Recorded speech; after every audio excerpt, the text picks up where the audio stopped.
এই মুহূর্তে ইজতেমা ময়দানে আছেন আমাদের সহকর্মী নিয়াজ মোর্শেদ। আমরা কথা বলবো তার সাথে। নিয়াজ, ইজতেমা ময়দানে কেমন পরিস্থিতি এখন দেখছেন, জানাবেন বিস্তারিত।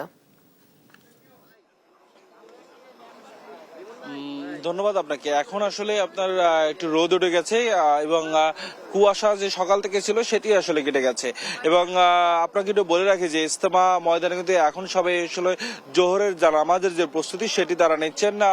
আর এবং যে রান্না বান্নার যে ব্যবস্থা করা দরকার সেটি আসলে তারা করছেন, সে কাজেও আসলে অনেকে ব্যস্ত রয়েছেন। এবং সেই সাথে সাথে কিন্তু আসলে খিটটা যে আসলে আলোচনা এবং যে তালিম নেওয়ার যে বিষয়টি সেটি কিন্তু আসলে চলছে। এবং সকাল 10টা নাগাদ কিন্তু যে আপনার ভারতের যে মাওলানা আহমেদ হোসেন তিনি কিন্তু আসলে বয়ান করার কথা রয়েছিল এবং তিনি কিন্তু বয়ান করেছেন। এবং সেই সাথে এখন আসলে খিত্তা যে আলোচনাগুলো চলছে সেটি হলো এই 2 দিন ইজতেমা আসলে কিভাবে মুসল্লিরা কাটাবেন এবং কি ধরনের আচার অনুষ্ঠান তারা পালন করবেন সেই বিষয়ে আসলে তারা তালিম নিচ্ছেন।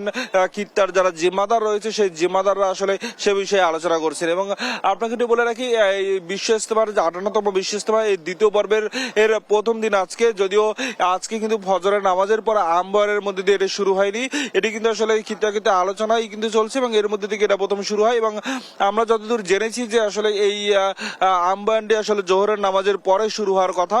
এবং সেই সাথে কিন্তু আসলে এইবারের ইজতেমায় কিন্তু প্রায় 40টি খিত্তা প্রস্তুত করা হয়েছে এবং সেই 40টি খিত্তায় কিন্তু প্রায় আপনার সারা দেশের প্রায় 22টি জেলা এবং প্রায় বিদেশি মেহমানরা প্রায় 3050 জন বিদেশি মেহমান কিন্তু এখানে রয়েছেন। এবং আপনাকে একটু বলে রাখি, এই বিদেশি মেহমানরা কিন্তু আপনার প্রথম পর্বে যে ইজতেমায় যারা ছিলেন তারাই কিন্তু আসলে আপনার এখনো থেকে গেছেন এবং তারাই আবার এই দ্বিতীয় পর্বের ইজতেমা শেষ করে তারপর তারা যার যার দেশে ফিরে যাবেন। এবং কয়েকজন বিদেশি মেহমান আসলে এখানে এই বাংলাদেশেই থেকে যাবেন এবং বাংলাদেশে আসলে মুসল্লিদের সাথে তারা দিন প্রচারের কাজে নিয়োজিত হবেন। এবং এবং এবং এবং তারা আপনার বাংলাদেশি যারা মুসল্লি রয়েছেন তাদের সহযোগিতায় তারা বিভিন্ন যে আপনার চিল্লাগুলো রয়েছে বা আপনার 3 দিনের যে জামাত রয়েছে সেই জামাতে তারা আসলে ছোট ছোট জামাত করে তারা বের হবেন বাংলাদেশের বিভিন্ন প্রান্তে।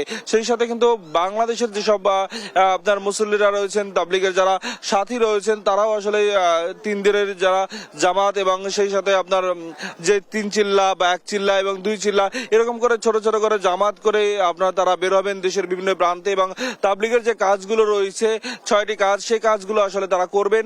এবং তারা আসলে ইসলামের যে প্রচার এবং আপনার যে নামাজ যেন ঠিক মতো পড়া হয় এবং ইবাদত বন্দেগী যেন আল্লাহর ইবাদত বন্দেগী যেন আসলে তারা করেন, এমনটি আসলে তারা আসলে আপনার এই কাজগুলো তারা করে যাবেন।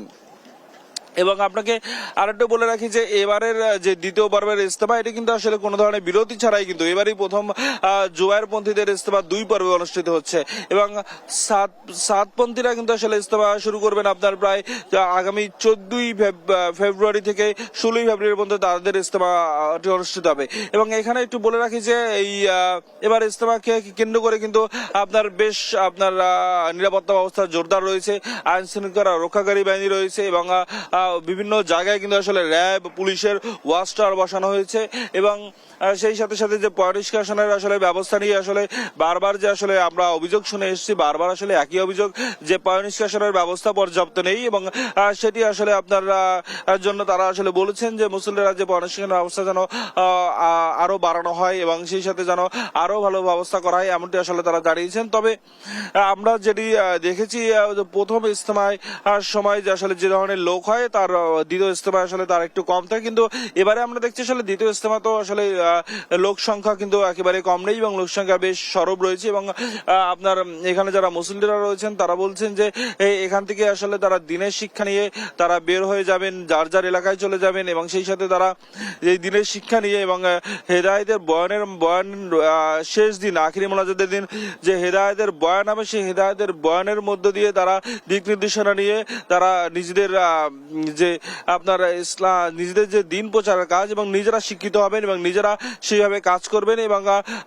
এবং আখিরি জামানায় যেন আসলে এখানে এই দুনিয়া থেকে কিছু নিয়ে যান আখিরি জামানার জন্য এবং জান্নাত লাভ করতে পারেন, আল্লাহর রাজখুশি অর্জন করতে পারেন, সেই তাগিদেই কিন্তু আসলে তারা এখানে আপনার সেই তাগিদে তারা আসলে ইজতেমায় এসেছেন। এবং এখান থেকে সেই ইজতেমার যে আসলে মূল যে দাওয়াত, ইসলামের যে মূল দাওয়াত, সেই দাওয়াতটি কিন্তু আসলে আপনার তারা দেওয়ার জন্য এখানে এসেছেন এবং এখান থেকে আসলে তারা দেশের বিভিন্ন প্রান্তে নিজ নিজ এলাকায় তারা আসলে এই দাওয়াতের কাজটি করে থাকবেন এবং তারা আপনার এই দাওয়াতের কাজটি আসলে বিশ্বব্যাপী ছড়িয়ে দিতে চান এমনটি বলেছেন, তারা প্রত্যাশা করেন এবং সেই সাথে কিন্তু আসলে তারা এটাও প্রত্যাশা করেন যে যেন নিজেদেরকে সমৃদ্ধিশালী এবং দেশ যেন আসলে সমৃদ্ধিশালী হয় এবং সেই সাথে আসলে যত রকম আপনার অন্যায় অবিচার থেকে যেন আসলে তারা মুক্ত থাকেন এমনটি আসলে তারা প্রত্যাশা করেন এবং এই আপনার এখানে এসে আসলে নামাজ শিক্ষাটা যেন ভালোভাবে তারা নিতে পারেন এমনটি আসলে তারা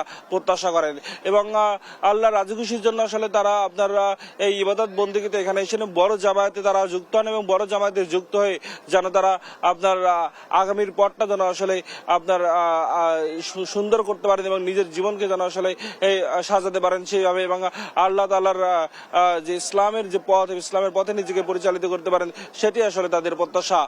এই ছিল আমার কাছে রাজধানীর টঙ্গীর তুরাগ নদীর তীর থেকে সর্বশেষ পরিস্থিতি। ইস্তেমার নিয়াজ, ধন্যবাদ আপনাকে। ইস্তেমা ময়দানের সবশেষ খবর জানাচ্ছিলেন সহকর্মী নিয়াজ মোর্শেদ।